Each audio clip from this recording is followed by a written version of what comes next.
बोले वृंदावन बिहारी लाल की जय। श्री सतगुरुदेव भगवान की जय। गंगे मैया की जय। महाराष्ट्र से श्री राधे रानी की जय। द्वारिकाधीश भगवान की जय। वेद व्यास भगवान की जय। श्री सुखदेव भगवान की जय।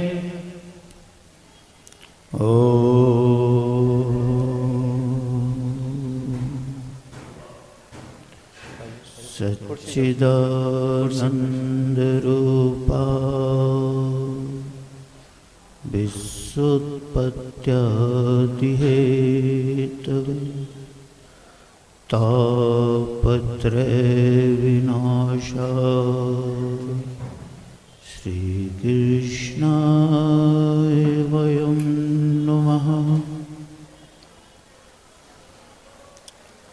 यं प्रव्रजन्तं मनुपेतं पेतकृतं द्विपायन विरहगात्राजुहा पुत्रेति न तन्मयतया तर्वो विनेदुस्तं शरभूतहृदयमुनिमानितोऽस्मि।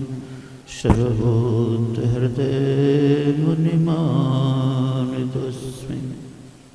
तड़ित विद्युत पीताम्बरधारी बालकृष्ण लाल की वांग्मय प्रतिमूर्ति श्रीमद्भागवत महापुराण और व्यास गद्दी पर विराजमान हमारे आचार्य जी और इनके जो कथा में संगीत साथ दिया जा रहा है, तो नारायण ये परमात्मा की अनंत कृपा होती है। क्योंकि भागवत में आया है भाग्य उदयन बहुजमनम समर्जिते।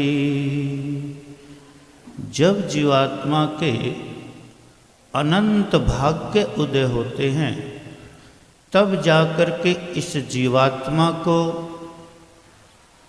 श्रीमद् भागवत की कथा सुनने का सुअवसर मिलता है। और परमात्मा की अनंत कृपा हो जाए तो माँ भगवती भागीरथी के इस पावन तट पर श्रीमद् भागवत कथा का आनंद ही और है। क्यों?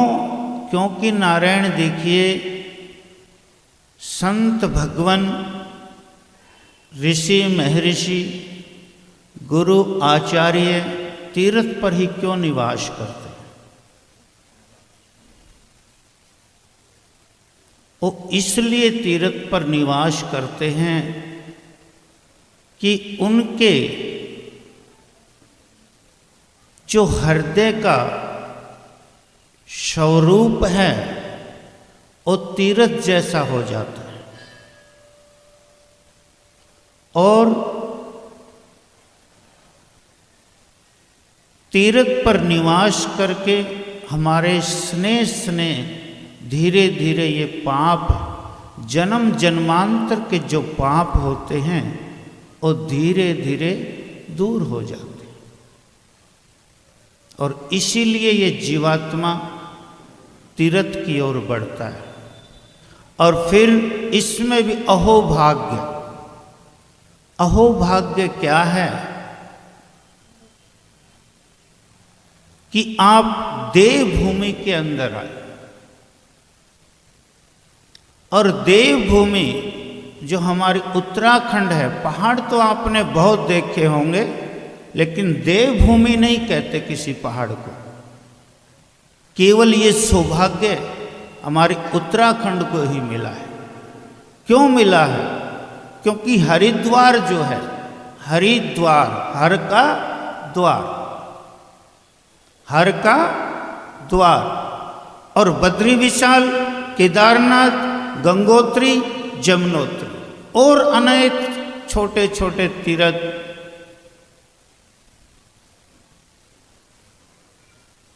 तो यहां जब भी कोई भगत, आपने आचार्य जी से सुना, उनके मुखारविंद से सुना कि देवभूमि, और आप आए, चलो महाराज श्री कथा कर रहे हैं, हम भी चलेंगे। और ये भी सौभाग्य, आपने पहले दिन की कथा सुनी थी, तो पहले दिन की कथा में महाराज श्री ने एक बात कही थी, आपको याद हो, ज्ञान, वैराग्य और भक्ति।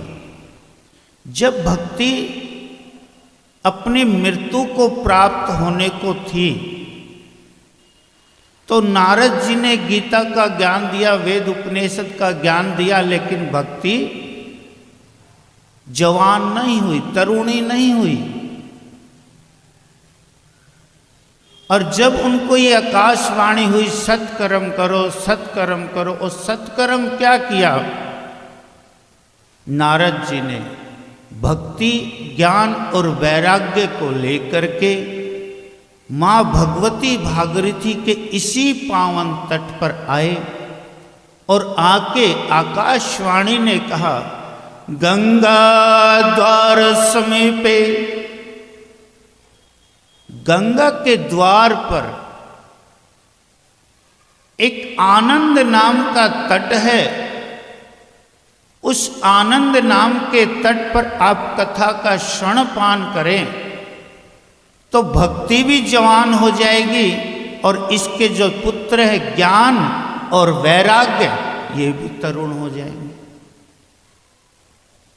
तो वो द्वार कौन सा है? ये हर की पौड़ी से सप्त ऋषि तक ये गंगा द्वार, तटम आनंद नामकम, आनंद नाम का जो तट है, जहां पर सनकादि महर्षियों ने, चार भाइयों ने कथा को कहा, और देवऋषि नारद ने सुना, और सुन करके सब बड़े आनंदित हुए। तो नारायण, ये जीवात्मा का सौभाग्य होता है, माँ भगवती भागीरथी के इस पावन तट पर और देवभूमि के द्वार पर हम रसास्वादन करते, हम गोविंद की कथाओं का आनंद लेते हैं, हम गोविंद की लीलाओं का आनंद लेते हैं। ये परमात्मा की जीवात्मा के ऊपर अहम बड़ी कृपा होती है, और बिना कृपा के नारायण यहां तक नहीं पहुंचा जा सकता। आप तो इतनी दूर से आए हैं बंबई से, तो नारायण आना भी इतना संभव नहीं है,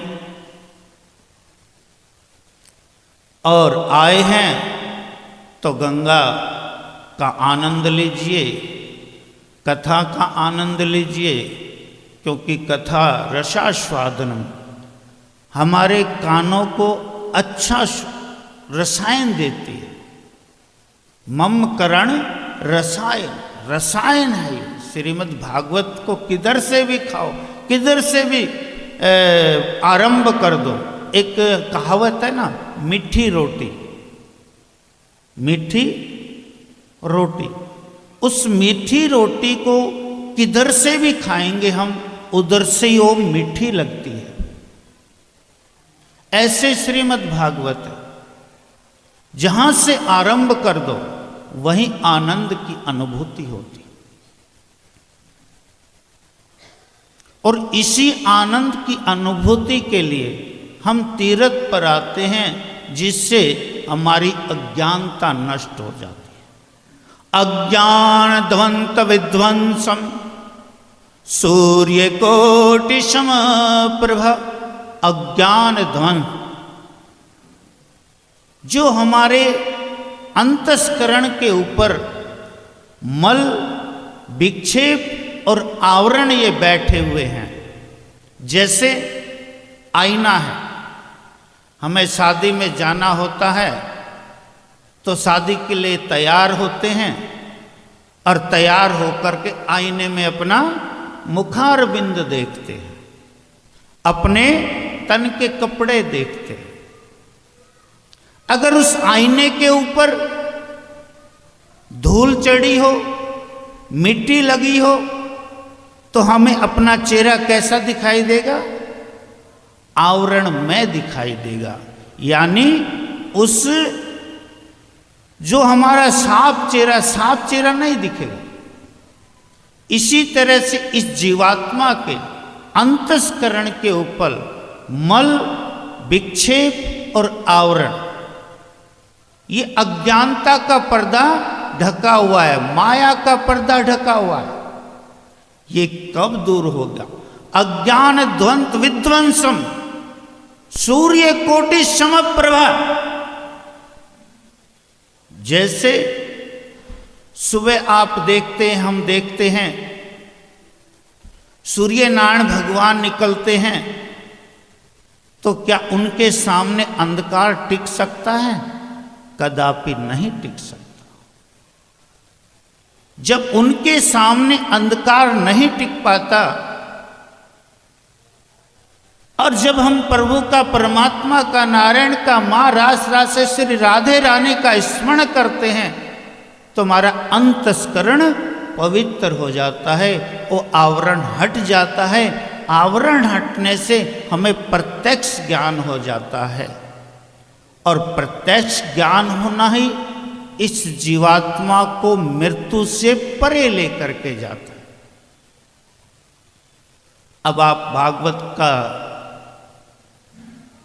आनंद ले रहे हैं, महाराज श्री के मुखारबिंद से। महाराज श्री भी बड़ी मेहनत कर रहे हैं, 1 महीने से हरिद्वार में टिके हुए हैं। बोले महाराज जी व्यवस्था करो। अरे मैंने कहा गुरु भाई क्यों चिंता करते हो, माँ भगवती भागीरथी के इस पावन तट पर सबको आनंद आता है। और आप तो करीब 1 महीना निवास हो गया आपका, 10 दिन देवभूमि में और भ्रमण रहेगा, 40 दिन का आपका ये एक तपस्या होती है ना, 40 दिन की एक तपस्या होती है। कोई तो तपस्या आजकल क्या है, गर्मी है, उधर धुने लगाएंगे, उधर धुने लगाएंगे, उधर धुने लगाएंगे, उस अग्नि के बीच में तपन ताप करेंगे। लेकिन नारायण भागवत जी क्या कहती है कलयुग में? बोले ये शरीर को जलाने की आवश्यकता नहीं है। धूप के अंदर उधर भी अग्नि की ज्वाला आ रही है, इधर भी अग्नि की ज्वाला आ रही है, पीछे से भी अग्नि की ज्वाला आ रही है, और ऊपर से सूर्य नारायण भगवान भी विशेष कृपा कर रहे हैं गर्मी के दिनों में। अगर होता है बहुत अच्छी बात है, लेकिन परमात्मा ने इतना सुंदर शरीर दिया हमें, उस शरीर से भी उस परम पिता परमात्मा का स्मरण इस जीवात्मा को करना चाहिए। और ये ताप कितना कष्ट देता है शरीर को, और भागवत जी ने इतना सुंदर वर्णन कर दिया है, गोस्वामी तुलसीदास जी ने ऐसा सुंदर वर्णन कर दिया है, इस शरीर को तपाने की आवश्यकता नहीं है। तो क्या करें महाराज?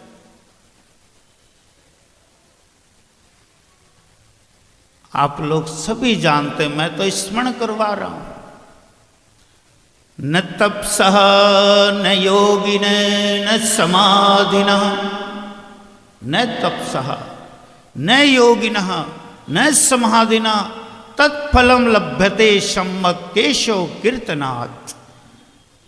कलयुग केवल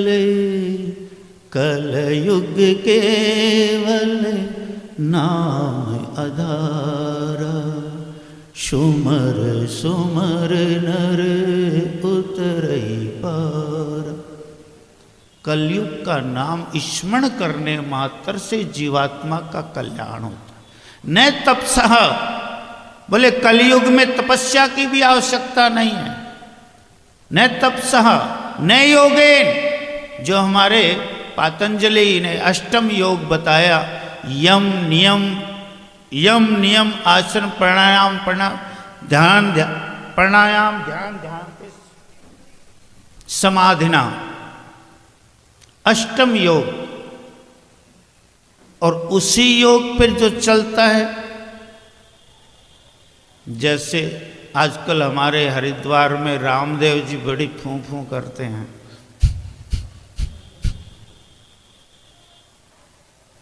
तो कहते जो करता है शरीर स्वस्थ रहता है नारायण, इसका सबसे प्रत्यक्ष उदाहरण मैं हूं।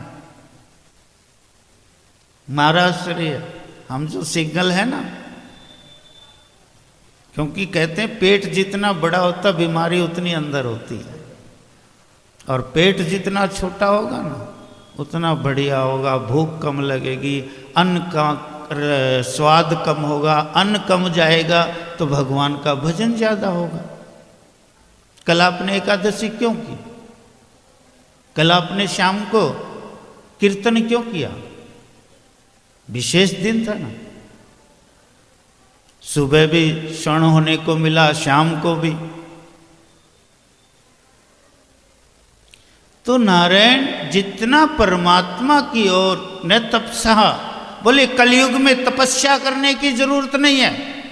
पहले आपने सुना, हमने पढ़ा वेद शास्त्रों में क्या लिखा है, महात्मा समाधि में बैठ जाता है, ढीमक बीमी लग जाती है शरीर पर, लेकिन दो नाके को जो रास्ता है सांस लेने का ये खुला रहता है। बोले इतना कष्ट देने की जरूरत नहीं है। न तपस्या न योगेन,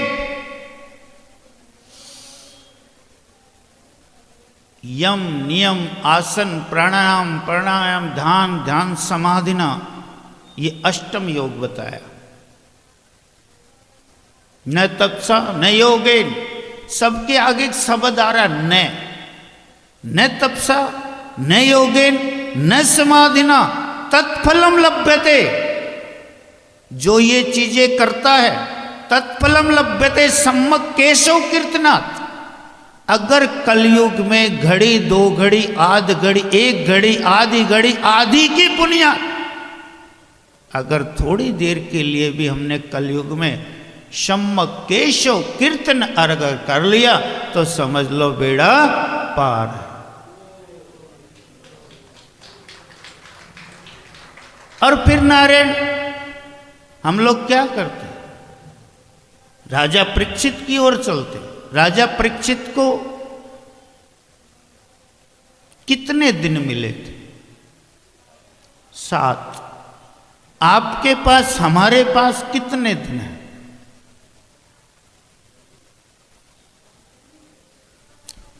राजा परीक्षित को पता था मुझे 7 दिन से पहले मारने वाला कोई पैदा नहीं हुआ है।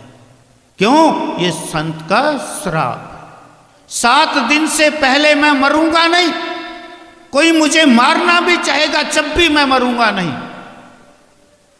हम अपनी छाती पर हाथ रख करके ये कह सकते हैं अभी उठेंगे कथा पंडाल से और बाल भोग ले पाएंगे कि नहीं ले पाएंगे, कह सकते हैं। लेकिन राजा परीक्षित छाती ठोक के कहता था मुझे 7 दिन में मारने वाला कोई पैदा नहीं हुआ, और था भी। वो मृत्यु भाई अगर परमात्मा देना चाहते तो संत परमात्मा अपना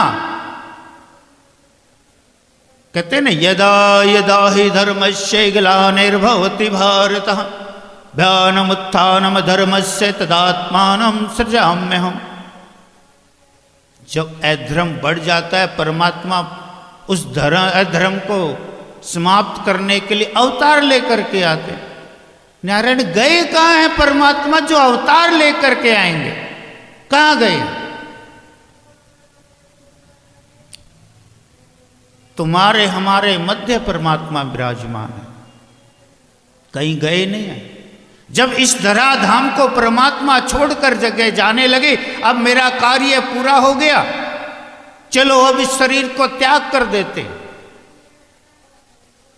लेकिन उनका त्याग भी, परमात्मा का त्याग भी लीला स्वरूप होता है।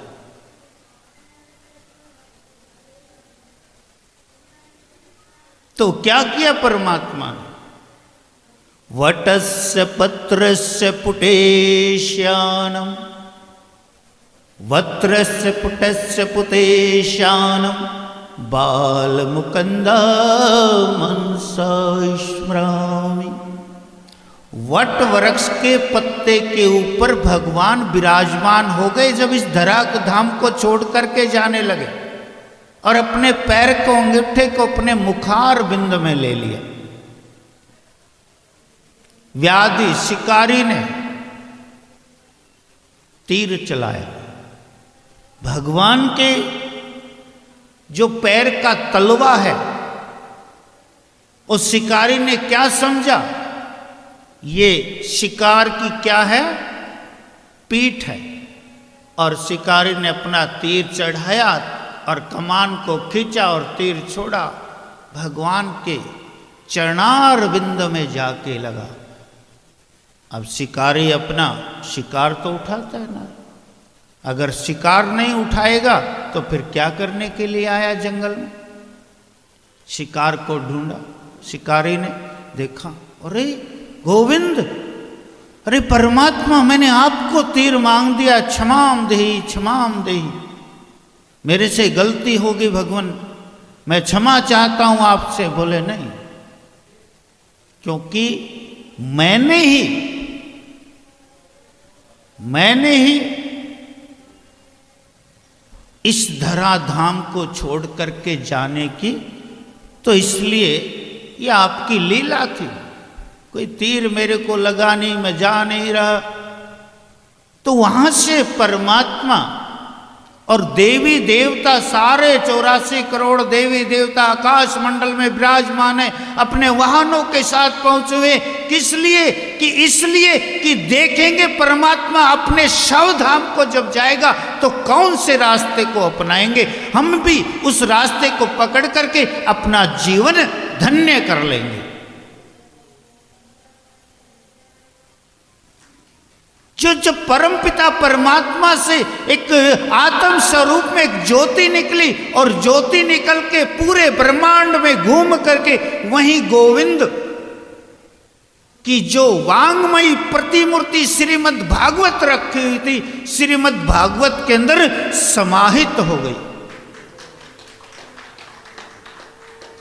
तो नारायण, श्रीमद् भागवत कोई पोथी नहीं है, कोई किताब नहीं है, क्या है? प्रत्यक्ष कृष्ण एव ही, साक्षात गोविंद का विग्रह है, साक्षात गोविंद का स्वरूप है। जैसे ये जीवात्मा है ना, या नारायण है, परमात्मा को हमारे अपने आंखों के सामने खड़ा कर दीजिए तो ये समझ लीजिए हमारे सामने श्रीमद् भागवत खड़ी। 1 से 9 अध्याय तक श्रीमद् भागवत क्या है? भगवान श्री कृष्ण का शव शरीर है। 1 से 9 अध्याय तक परमात्मा का ये शरीर है, और 10 ये हृदय, गर्दन से नीचे हृदय, और 11 और 12 ये सिर है। लेकिन इस श्रीमद् भागवत के अंदर एक चीज रह गई जिसको हम प्राण कहेंगे। वो क्या है? प्राण जो है वो क्या है? 9 अध्याय इसको छोड़ दीजिए, ये 10वां हृदय, 11वां स्कंद, 12वां स्कंद। मैं अपने हाथ इसलिए लगा रहा हूं, ये भगवान के स्वरूप को बता रहे। सिर 11, 12, अब बचे क्या? हृदय 9वां 10वां स्कंद हृदय। उस हृदय में भी क्या बचा है? 5 प्राण। अगर ये नाक में से आना जाना बंद कर दें तो हम उठ करके कोई सामान उठा सकते हैं? कोई बाल भोग खा सकते हैं, पा सकते हैं? नहीं पा सकते। तो जो हृदय के अंदर प्राण हैं और भगवान के क्या हैं प्राण? गोपी गीत, गोपी गीत। अब भगवान का स्वरूप पूरा हुआ है, क्योंकि प्राण नहीं है तो सब कुछ नहीं है। अगर हमारे प्राण निकल गए ना, जिसको हम लेके आए थे 20, 25, 30, 50 साल पहले, 70 साल पहले, वो घरवाली भी कह देगी अब मुझे नहीं, मेरे नहीं, अब मेरे पास मत आना। वो एक व्यक्ति, उसकी धर्मपत्नी पूरी हो गई थी, तो जाकर के शमशान में अग्नि संस्कार कर दिया उसका, अग्नि संस्कार कर दिया। एक लेडीज की नौकरी लगी थी तुम्हारे बंबई में, अब उस बंबई वाली लेडीज ने कहा कि मैं अपने पति देव को समाचार दे देती हूं कि मैं सुकुशल यहां पर पहुंच गई हूं और मैंने अपना कार्यभार संभाल लिया। और टेलीफोन जो था, फोन नंबर रॉन्ग मिल गया। वो उस टेलीफोन कहाँ पहुंच गया? जिसकी पत्नी मिली थी उसके पास पहुंच गया। उसने कहा हाँ जी सुनते हो? बोले हाँ सुन रहा हूँ। बोले मैं ठीक ठाक पहुंच गई हूँ और मेरी आप चिंता मत कर देना, और आपको भी मैं कुछ समय बाद बुला लूंगी। अब वो तो जीते जी मर गया। बोले आपको भी कुछ समय बाद बुला लूंगी, तो थोड़ी सी गलती कहाँ लेकर के गई। तो जीवात्मा जो संसार में आया है उसको जाना निश्चित है। आया है सो जाएगा, राजा रंग फकीर, कोई सिंहासन चढ़ चला, कोई बंधा जंजीर। जाना सबने है, लेकिन ये देखना पड़ेगा नारायण मरने का तरीका क्या है। जीने का अगर आपको तरीका सीखना है, जीने का अगर तरीका सीखना है तो मर्यादा पुरुषोत्तम राघवेंद्र की शरणागति लीजिए, क्योंकि उनका कौन सा अवतार है? मर्यादा का अवतार है। क्योंकि परमात्मा राम ने जीवात्मा को ये रास्ता दिया। अगर जीने की कला सीखनी है संसार के अंदर तो हमें रामायण की शरणागति होना पड़ेगा। क्योंकि रामायण क्या कहती है? चारों भाइयों का प्रेम कैसा है, चार भाई कैसे रहते हैं, परिवार में कैसे रहा जाता है, हर मर्यादा का पालन किया जाता है, कोई भी मर्यादा विहीन नहीं होता। और कृष्ण लीला में है कोई मर्यादा? ठाकुर की है कोई मर्यादा? और परमात्मा तो एक बार नहीं बहुत बार कहते हैं मैं नर नहीं नारायण हूं। मैं नर नहीं नारायण हूं। क्या परमात्मा राघवेंद्र ने, राम जी ने कभी कहा इस जीवात्मा को मैं राम नहीं मैं नारायण हूं? कभी नहीं कहा, क्योंकि वो मर्यादा की लीला थी, वो मर्यादा पुरुषोत्तम की लीला थी। लेकिन स्वरूप दोनों एक ही हैं, उसी नारायण का है ना। राम कृष्ण दो एक है, राम कृष्ण दो एक है, अंतर नहीं निमेष। इनके नैन गंभीर हैं, इनके चपल विशेष। मर्यादा पुरुषोत्तम के वाणों में क्या है? गंभीरता है। कभी हंस के बात नहीं की, इतनी मर्यादा का पालन किया। इनके नैन गंभीर हैं, इनके चपल विशेष। और ठाकुर के इतनी चंचलता है कि कभी गोपियों के कपड़े उठा लेते हैं, कभी मामा के भेजे हुए, मामा खिलौने भेजता है ना अपने भांजे के लिए, हाँ? मामा अपने भांजे के लिए खेलने के लिए खिलौने भेजता है। कितने खिलौने भेजे, सबसे पहले पूतना आई, अगासुर आया, बकासुर आया, सबसे लास्ट में जा करके कंस भी आ गया, उन खिलौनों में मामा भी आ गया। अब हमारा बच्चा क्या करता है, जब तक उस खिलौने के साथ खेलता है, प्रेम से खेलता है, और जब उस खिलौने से मन भर जाता है तो खिलौने को तोड़ देता है।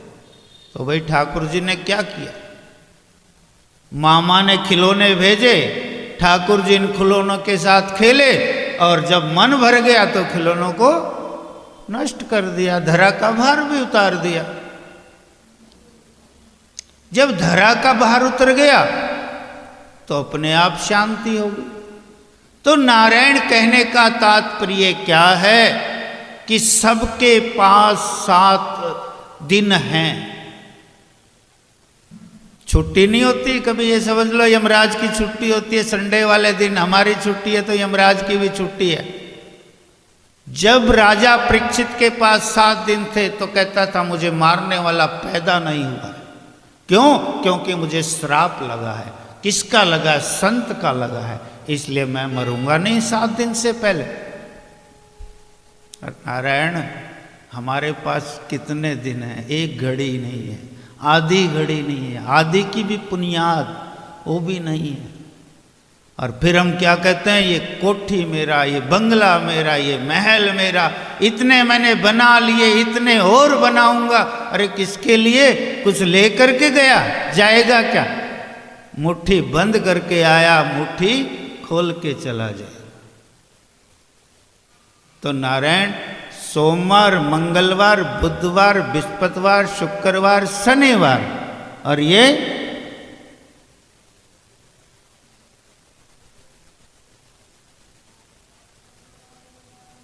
है कोई दिन बचा हुआ? तो 7 दिन में सबको जाना है। तो राजा परीक्षित क्यों मुक्ति का द्वार ढूंढ रहा है, हम क्यों नहीं ढूंढ रहे? क्या ऐसी लगन है? ऐसी लगन भी नहीं। हाँ, परमात्मा कहता लगन परमात्मा को प्राप्त करने की कैसी होनी चाहिए। अब मैं अपने आचार्य जी को लेके गया, प्रभु जी को, गंगा जी में स्नान कर रहे। मैंने प्रभु जी के कंधे पकड़े और जोर से गंगा के अंदर दबा दी। अब प्रभु जी क्या करेंगे? जल्दी से बाहर आएंगे, सांस लेंगे, लेकिन सांस में लेने दे नहीं रहा हूं। गंगा के अंदर डुबो दिया है, दबा दिया है प्रभु जी को। जैसी छटपटाट प्रभु जी में सांस लेने की होगी, क्या ऐसी छटपटाट हमें परमात्मा को प्राप्त करने की है? जिस दिन ऐसी छटपटाट परमात्मा को प्राप्त करने की होगी, उस दिन 7 दिन होंगे, 1 घंटा होगा, कुछ भी नहीं होगा, सामने यमराज भी खड़ा होगा, चल भाई। क्यों? हमने जो करना था कर लिया, जो सुनना था सुन लिया, अब क्या बाकी रहा? तो 7 दिन राजा परीक्षित को मिले, 7 दिन में अपनी मुक्ति का उपाय किया, मुक्त हो गए। 1 मिनट में, 1 सेकंड में भी वेद व्यास जी के पुत्र भगवान श्री सुखदेव जी 1 क्षण में भी मुक्त कर देते। वो स्वयं भी 1 क्षण में मुक्त हो सकता था। जब देवता अमृत कलश लेकर के आए, कव काचे कव मणिर महान, बोले अमृत का रस और ये कथा का रस, इसका आदान और प्रदान कर लीजिए। बहुत चालू है देवता, ये देवता जो है ना बहुत चालू है।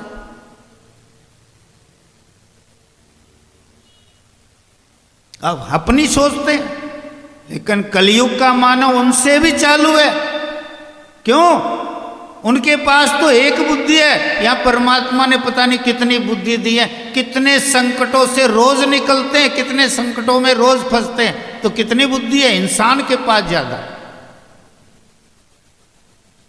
वो बुद्धि का तिकड़म लगाता है। अरे कोई बात नहीं, सरकार ने इनकम टैक्स के इतने नियम बना दिए, कोई बात नहीं, हम भी बिल भेज देंगे और मालिक के पास जब पहुंच जाएगा बिल फाड़ देंगे। निकाल लिया ना रास्ता, नहीं भरा ना, जीएसटी नहीं भरा ना। अगर वो बिल फाइल में लगता तो जीएसटी भरनी पड़ती, और बिल माल पहुंच गया, किसी ने पकड़ा नहीं और बिल को फाड़ दिया, तो बचा लिया ना जीएसटी को। तो कहने का तात्पर्य क्या, बुद्धि को अग्गर रखता है कलयुग का मान। लेकिन बुद्धि जितनी शांत होगी उतना हम परमात्मा को प्राप्त करेंगे। जितना हम कम बोलेंगे, जितना हम कम खाएंगे, कम बोलेंगे। अब संत के पास जाते हैं, आप कहते हैं महाराज ये हो गया, वो हो गया, दुखों का पहाड़ टूट गया। संत जी ने कृपा कर दी, तथास्तु बच्चा, अपना तप दिया है, तब जाकर के तथास्तु ठीक हुआ है। अगर गुरुदेव संत अपना तप नहीं दे तो कुछ नहीं ना रहे। तो 7 दिन, और पहले क्या थे, निर्गुण ब्रह्म की समाधि में भगवान श्री सुखदेव जी बैठते थे। निर्गुण, सगुण को जानते ही नहीं थे, कैसा ठाकुर है, टेढ़ा है, मेढ़ा है, क्या करता है, क्या नहीं करता। निर्गुण ब्रह्म की समाधि में थे। अब वेद व्यास जी सोच रहे क्या करूं मैं, अपने पुत्र को कैसे बुलाऊं, और पुत्र को बुला करके जो निमित्ता का अवतार हुआ है, श्रीमद् भागवत का अवतार हुआ है, ये कैसे संसार के कोने कोने तक पहुंचे। जब तक मेरा बेटा आके पढ़ेगा नहीं मुझसे तो पहुंचेगा नहीं।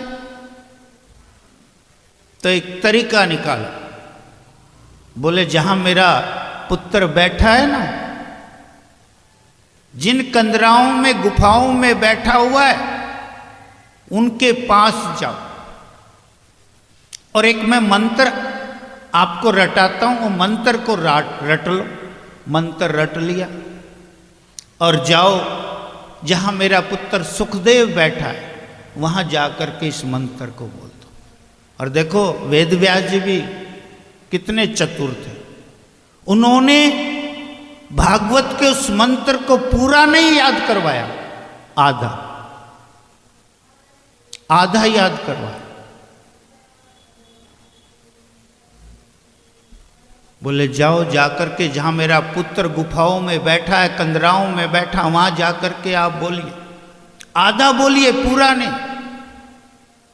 ठीक है जी, पहुंचे वहां, बोला मंत्र, अहो बकियम स्तन कालकूटम जिघा सदा प्रसादवी लेवे धातृचितां तत्वन्यम कं वा दयालु शरणं व्रजे, कं वा दयालु शरणं व्रजे।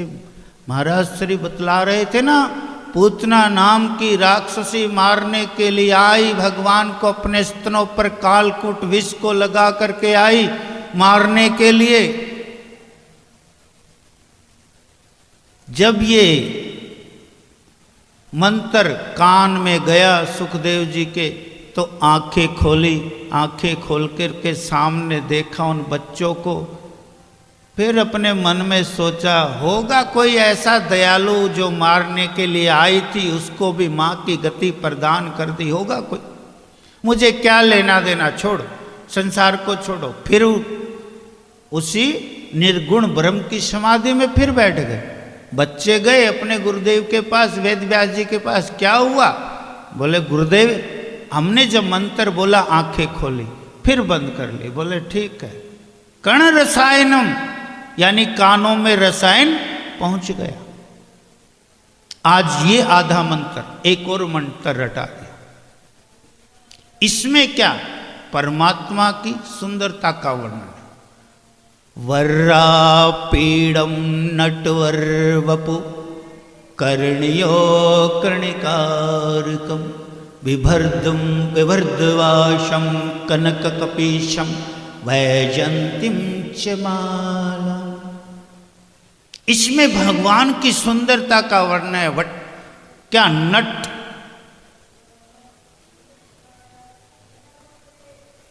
भगवान इतने सुंदर हैं। गले में वैजंती माला को धारण कर रखा है, सिर पर मोर मुकुट धारण कर रखा है, और अपनी कमर के ऊपर क्या? तड़ित विद्युत पीतांबरधारी ऐसा पटका बांध रखा है जो बिजली को भी मात देने वाला वह पटका हो। और एक बार ये पटका गिर गया था महाभारत के युद्ध में। महाभारत का जब युद्ध चल रहा था तो ये पटका गिर गया। गिरने से क्या हुआ? भगवान ने जो डामाडोल हो रही थी पृथ्वी, उस पृथ्वी को संभाला। क्योंकि भगवान ने कहा था ना, मैं अस्त्र शस्त्र नहीं चलाऊंगा। और हमारे पितामह भीष्म ने क्या प्रतिज्ञा करी थी? मैं ठाकुर जी से अस्त्र शस्त्र उठवा के रहूंगा। ऐसा व्याकुल कर दिया। अर्जुन के तीर चल नहीं रहे थे गांडीव से, और इधर से भीष्म पितामह तीरों की बौछार कर रहे थे। तो कन्हैया लाला ने कहा, अरे अर्जुन क्या बात है, ये बुढ़ऊ बाबा इतना परेशान कर रहा है, क्यों नहीं अपने अस्त्र चलाते? बोले भगवान क्या करूं, मैं अपनी कमान के ऊपर चढ़ाता हूं और इतनी देर में तो उनका आ जाता है, मेरे को बचना पड़ता है। तो भगवान से सहन नहीं हुआ। जब अर्जुन का बेबस हो गया तो भगवान नीचे उतरे, और नीचे उतर करके रथ का पहिया, जो वहां टूटा हुआ रथ पड़ा था, रथ का पहिया उठाया और सिंह की तरह गर्जना करके मारने के लिए पितामह गुरु पहुंचे। अब जैसे ही पितामह ने उस स्वरूप को देखा, अपने अस्त्र शस्त्र नीचे रख दिए और ठाकुर जी का पटका गिरा नीचे को, और पृथ्वी डामाडोल होने लगी। क्यों? क्योंकि भगवान ही अपने वचनों का परित्याग कर देंगे तो संसार में रहेगा कौन? उस पृथ्वी को शांत करने के लिए ठाकुर जी ने अपने पटके को उठाने का बहाना किया और पृथ्वी को कहा, तू शांत रहो, मैंने तो अपनी प्रतिज्ञा अपने भगत के लिए छोड़ी है।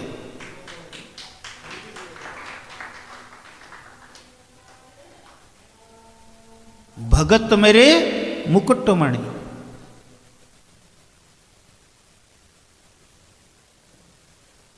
जहां भगत परमात्मा का श्रवण करता है, वहां परमात्मा भी उसके लिए आते। अब आपने यहां आना था मां भगवती भागीरथी के इस पावन तट पर कथा रसास्वादन के लिए, और किसी को चारों धाम जाना है। कितनी मेहनत कर रहे हैं हमारे तुकाराम जी और प्रभु जी। और तुम खाओ खाओ पियो करो आनंद, और भांडे मांजे ये सुरेश आनंद। तुम तो कर ही रहे हो भाई, खाओ पियो करो आनंद और भांडे मांजे परमानंद। तो भाई नारायण, यहां सुविधा दी है परमात्मा ने। कोई यहीं से वापस जाएगा, कोई यहां से चारों धाम जाएगा देवभूमि में।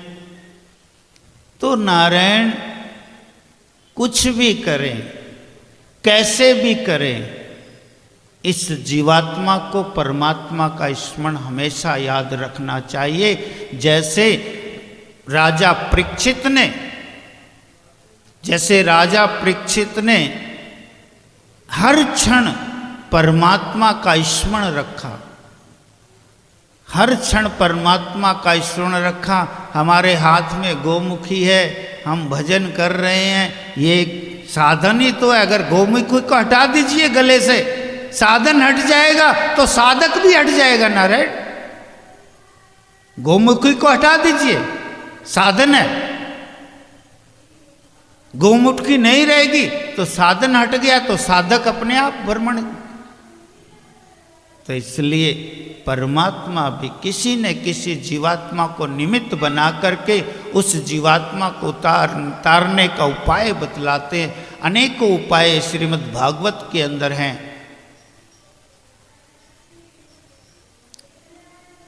तो श्रीमद् भागवत प्रत्यक्ष कृष्ण भी साक्षात गोविंद का विग्रह, साक्षात गोविंद का स्वरूप है। जहां इसकी शरणागति होंगे तो कलयुग में बेड़ा पार हो जाएगा। जितना नाम श्रवण हम करेंगे, न तपसा न योगे न समाधिना तत्फलम लभ्यते, उसी का फल मिलता है। क्या करने से? सम्यक केशव कीर्तनात्। 2 घड़ी का अगर हमने कीर्तन कर लिया तो सारे फल मिल जाते हैं कलयुग में। लेकिन भाई एक बात और है, माला हम करते हैं प्रभु की, प्रभु जी ने रास्ता भी बतला दिया, लेकिन अपने घर वालों को, अपने सास ससुर की सेवा भी करनी चाहिए। प्रभु जी ने कथा सुनाई, हरिद्वार में चलो, भाग लो, हरिद्वार चलो। अरे ये तो देख लो अपनी सासू माँ क्या खाएगी, क्या पिएगी। 7 दिन के लिए आप आ रहे, 7 दिन यहाँ के, 4 दिन ट्रेन के, 2 दिन आने के, 2 दिन जाने के, 7 4 11 दिन हो गए। 11 दिन में वो क्या खाएगी? तो हम यहाँ कथा सुन रहे हैं, उधर हमारी सासू माँ भूखी बैठी है। तो नारायण ऐसी कथा का कोई फायदा नहीं है। अगर व्यर्थ घर में हैं तो सबसे बड़ा तीर्थ है उनकी सेवा। सेवा सफला सिद्ध है, सेवा विजयी अपार, सेवा में मेवा मिले, सेवा में करता। हम प्रभु जी की सेवा करते हैं। प्रभु जी ने तो इतनी बड़ी बड़ी बातें कह दी, लेकिन भाव से, श्रद्धा से, प्रेम से,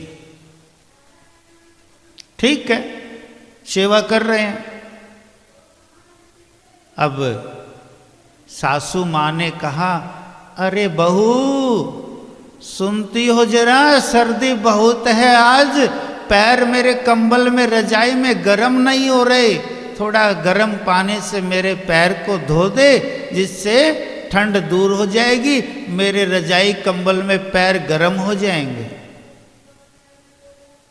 तो बहू रानी पानी लेकर के तो आई, गरम भी लेकर के आई, लेकिन उसने कुछ कहा नहीं। और सासू माँ ने पैर नीचे उस पानी के अंदर रख दिए और कहने लगी, जल गई, जल गई, जल गई। क्यों? पानी को देखा नहीं ना, तेज गरम है कि कम गरम है।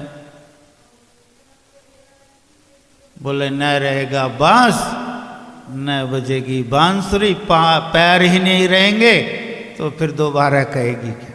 ये सेवा नहीं है। पहले अपने आप अपनी उंगली लगा करके देखना चाहिए, पानी अनुकूल नहीं है तो कहना चाहिए, मम्मी जी आप अपने अनुकूल पानी कर लेना, थोड़ा तेज गरम है। तो वही अनुकूलता आ गई। जिसने करना है, और जिसने नहीं करना तो भाई वो तो वही। तो सेवा किसी की भी कर दो ना रहे, सेवा निष्फल नहीं जाती। गाय होती है ना, गाय सबने देखी है। एक पक्षी होता है छोटा सा, कौवे जैसा, कौवाई लगा लीजिए, और गाय के कान में चोंच मारता है, पैर में चोंच मारता है, पीठ में चोंच मारता है, तो आनंद से गाय लेट जाती है।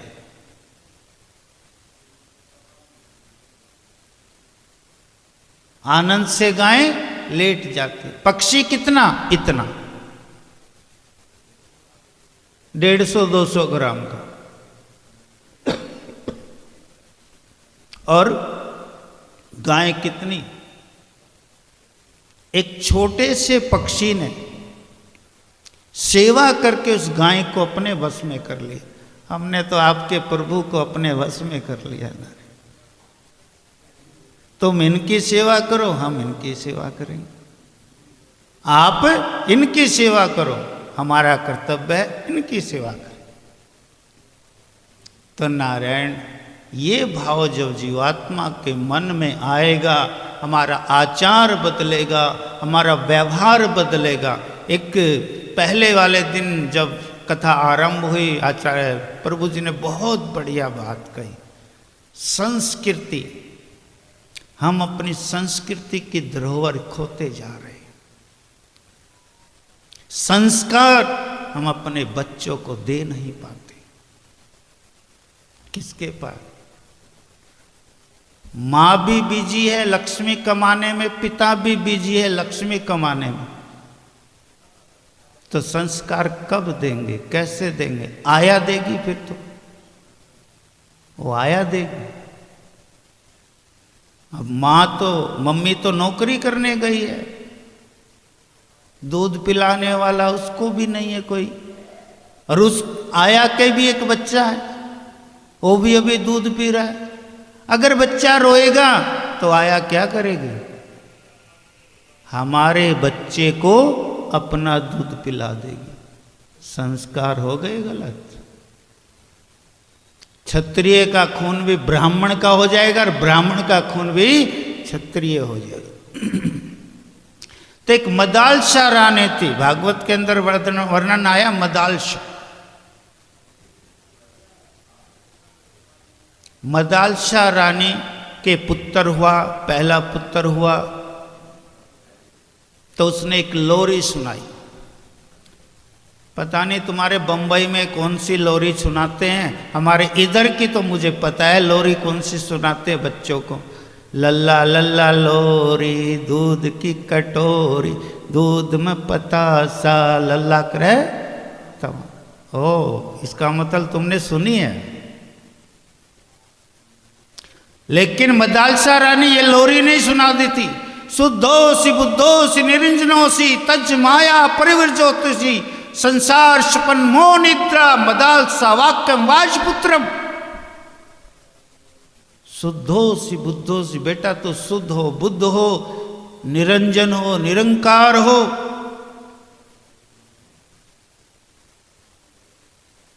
बचपन में ही कानों में सुनाना शुरू कर दिया। और हमारे तो ऐसे ऐसे महापुरुष हुए जिन्होंने गर्म में ही सीख लिया। बहुत सी माताएं, बहुत सी पुरुष कह देते हैं, अरे क्या बात है, क्या पेट में ही सीख लिया? बोले हाँ, अमिताभ बच्चन का तो मैंने पेट में ही देख लिया था। बोले अमिताभ बच्चन को पेट में देख लिया था? बोले हाँ, मेरी मम्मी ने सारी अमिताभ बच्चन की मूवी देखी ना, तो संस्कार तो उसको भी मिल रहा था। संस्कार तो उसको बताने की जरूरत पड़ेगी क्या ये अमिताभ बच्चन है? ये तो भगवान सुखदेव जी हैं जो 12 वर्ष की लगा ली समाधि। 12 वर्ष की अपनी मां के पेट के अंदर समाधि लगा ली। बोले नहीं, मैं बाहर नहीं आऊंगा, बाहर आऊंगा तो माया मुझे पकड़ लेगी, मुझे माया में नहीं रमन नहीं करना है। तो इसलिए निर्गुण ब्रह्म की समाधि में चले गए माया से बचने के। एक बार गुरुदेव जा रहे थे, संत दुर्वासा, उधर से देवराज इंद्र ऐरावत पर बैठ करके आ रहा था। देवराज इंद्र है, देवताओं का राजा है। तो गुरुवर उन्होंने देखा, दोनों का आमने सामने मिलन हुआ। जो संत के गले में माला थी प्रसादी के रूप में, ऐरावत को दे दी। ऐरावत ने सूंड से उस माला को लिया और देवराज इंद्र को दे दिया। अब देवराज इंद्र दोनों क्रोश हो गए। देवराज इंद्र ने माला को देखा, बोले अरे क्या माला, हाथी के मस्तक के ऊपर रख दी। हाथी ने मस्तक से, ऐरावत ने मस्तक से उतारी और पैर के नीचे डाल दी और कुचल करके आगे बढ़ रहा था। उधर से यू टर्न ले लिया। संत जी ने देखा, अच्छा मेरी प्रसादी को देवराज इंद्र ने ऐसा किया, तथास्तु लक्ष्मी से विहीन हो जा। लक्ष्मी से विहीन हो गया भाई।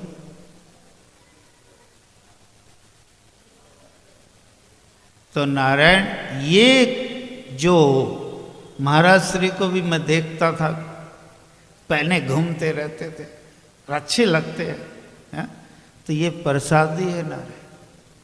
और भागवत प्रत्यक्ष कृष्ण हुई भागवत के टच होकर के अगर इंसान के गले में पड़ती है तो ये प्रसाद, नहीं तो क्या है। नहीं तो नारायण लक्ष्मी से विहीन हो जाओगे। हमारे वृंदावन के अंदर क्या है, वृंदावन के अंदर बढ़िया मालाएं हैं, ठाकुर जी को पहनाएंगे, फिर अपने आप पहनेंगे, 5-7 किलोमीटर जाकर के गोल मोल करी, उसको घर लाइए, संभाल के रखिए। जैसे हम भगवान नारायण का प्रसाद खाते हैं। कल एक बाई आई तो भोजन की चर्चा हो रही थी। मैंने अपने मैनेजर साहब को कहा, अरे श्याम इनकी भोजन की व्यवस्था करो भाई। तो बहन कहने लगी, महाराज जी भोजन हमारे पास पड़ा है। क्या है? पड़ा है। मैं भी बैठा था, मैंने कहा भाई कहाँ पड़ा है? गली के अंदर पड़ा है, डस्टबिन में पड़ा है, कहाँ पड़ा है? बोले नहीं हमारे बैग में पड़ा है महाराज जी। अरे मैंने कहा नारायण, तुम प्रसादी को पड़ा है कहते हो, जिस दिन इस प्रसादी ने तुम्हारा तिरस्कार कर दिया ना, जैसे यूक्रेन में दाने दाने के लिए तरस रहे ना, ऐसे तरस जाओगे। पड़ा नहीं होता, रखा होता। 2 बार तो मैं सहन करूंगा, तीसरी बार तो सोचूंगा अरे भाई नहीं, 2 रोटी ये खाता है, 2 रोटी मैं खाता हूं। अंतर ये है, ये 2 रोटी के ऊपर घी लगा के खाता है और मैं सूखी खा लेता हूं। बस अंतर यही है, 2 तुम मारोगे, 1 तो मैं भी मारूंगा। जैसे झगड़ा हो गया, गाली आपने मुझे दी, गाली मैंने आपको दी, 1 गाली की 2 होगी, 2 की 4 होगी, 4 की 8 होगी, 8 की 25 होगी। अगर हम चुप हो गए तो वहीं समाप्त हो गई। तो इसलिए नारायण, ये आप सबका बड़ा सौभाग्य है, माँ भगवती भागीरथी के इस पावन तट पर, और प्रभु जी की आपके ऊपर बड़ी विशेष कृपा है। क्योंकि प्रभु जी जब 1 महीना पहले आए, ईमेल भेज रहे, बुला रहे हैं। मैंने कहा बुला लो महाराज, कोई चिंता की बात नहीं। हम तो सोचे थे हमारा ये पंडाल भर जाएगा तो अच्छी रौनक लगेगी। प्रभु जी बोले गिनती करके 1 2 3 30। ठीक है प्रभु जी, कोई बात नहीं। तो ये आप जीवात्मा का बड़ा भाग्य है, माँ भगवती भागीरथी के इस पावन तट पर, और रसास्वादन आप ले रहे हैं प्रभु जी के मुखारबिंद से, और फिर आप भगवान के दर्शन करने के लिए जाएंगे। और बद्रीनाथ, केदारनाथ, गंगोत्री, जमुनोत्री। तो लेकिन थोड़ा शरीर को कष्ट होगा, शरीर को कष्ट होगा। कष्ट भी तीर्थ पर क्या है? प्रसाद है।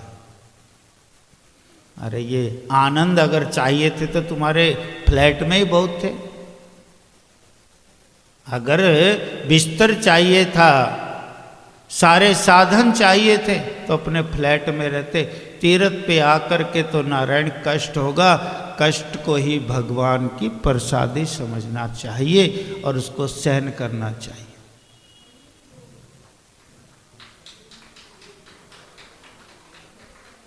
अब प्रभु जी ने मेरे से कहने लगा, कमरे महाराज जी, कोई ऊपर, कोई नीचे, कोई दाएं, कोई बाएं। मैंने कहा कमरे ले जाने के लिए आए हैं क्या ये? मैंने कहा प्रभु जी सब एडजस्ट हो जाएंगे। तो मेरे को भी चिंता नहीं थी ना, क्योंकि ले जा तो सकते नहीं। तो जैसे हम तीर्थ पर आए, हमें पता है यहीं छोड़ के आश्रम को जाना है, तो ये क्यों नहीं सोच लेते हमें घर भी छोड़ के जाना है। जिस दिन ये समझ लेंगे ना, कल्याण हो जाएगा। इन्हीं शब्दों के साथ मैं अपनी वाणी को देता हूं विराम। बोले वृंदावन बिहारी लाल की जय, श्री सतगुरुदेव भगवान की जय, वेद व्यास भगवान की, सुखदेव भगवान की जय। जय श्री राधेश, जय जय श्री राधेश, जय जय श्री राधेश।